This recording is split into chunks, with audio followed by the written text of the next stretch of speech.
Guys, this is Jason Klein. It's brought to you by another video. Today I'm going to talk about Demon Slayer episode 2.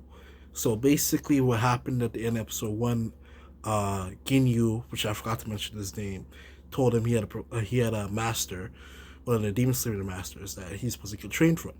So basically his name was, I believe it was Sakakajin or something like that. I don't really know how to pronounce the name, but anyways, so the beginning of the second episode happens is where Tanjiro is basically getting a basket for his sister, Nesco, right? So we see him getting a basket, and they wanted to just give it to him for free because it was broken already. But Tanjiro, he's pretty stubborn kid. He kind of reminds me a lot like Gon. So he basically refuses and says, "No, I'm gonna pay for it. No, I'm gonna pay for it." And then he slaps his hand and gives me the cash. And then we see the animation when he's like getting hurt. I'm like, I'm just laughing a little bit. So then further on in the episode, he goes sees Nesco. Nesco is hiding from the light because a touch of the light can possibly kill her. We're not sure yet because we haven't seen anything like that yet, but we're just assuming that it could. So, anyways, Nesco then she talks. She doesn't talk. Sorry, Nesco. She basically says, no,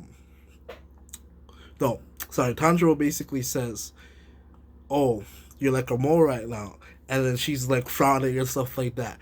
And then I was like, "What?" And then basically she was like a big ass grown ass adult now. So like for her to fit in the basket, she would have to grow like smaller size. So Tanjiro asked if she could grow smaller size, and then she got into the basket. So then later on into the episode, it's nighttime. We get to see a first demon other than Nesco. So that demon basically was feasting on human flesh at the time, and basically Tanjiro caught him in his feeding ground. He said, "Get up," and then he instantly attacked Tanjiro, but Tanjiro has quick reflexes, so he hit him with a hatchet. But then miraculously, he healed right after that, and then Nesco basically kicked him like a soccer ball, kicked his head in, and his head flew all the way so far. It was actually hilarious how it happened. Now, his body was still alive after that, so we're assuming that demons can't die unless a demon slayer kills them. This is what I'm assuming from the information that I have so far. So basically, what happens is the head's still alive, and the head grew longer hair and hands, but smaller hands. But Tanjiro was able to subdue him and basically trap him on like a tree. So meanwhile, while this was happening, we see um, Nesco running off with his body, and then he tries to save Nesco. So then he pushes basically his body off the cliff, and he was going on with him, and then he got saved by Nesco. So then now basically what happened after that was the sensei, he finally came back. He came back, he seen him, and he was about to deliver the finishing blow, but he didn't know how to do it. And then he said, "Why are you gonna ask me? It's a stupid question. Figure it out on yourself," right? So because he was testing him, and basically what happened was he ended up waiting all night, from all night to all the way in the morning time when the sun finally hit him, which eradicated him.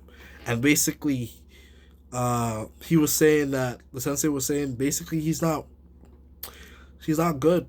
Like he's hesitant, compassionate for his for a demon, and doesn't have the urge to like just like slaughter them or anything like that, right?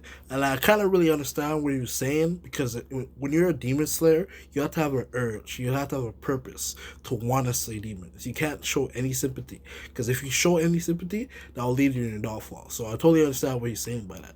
But anyways, so basically what happened after that was he went to the sensei spot. So they went to some type of mountain, and he was tired. He walked all the way there, and his test began right after they got there. He said, "Okay, we're gonna go up the mountain for a hike," and then he notices that the air is thin there, and on top of that, he has to get back before daybreak. So he thinks this is easy, whatever, or not, because he mastered his smell already.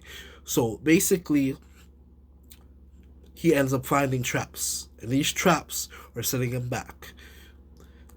And he's able to like sniff off different trap smells, but he won't be able to dodge it fully.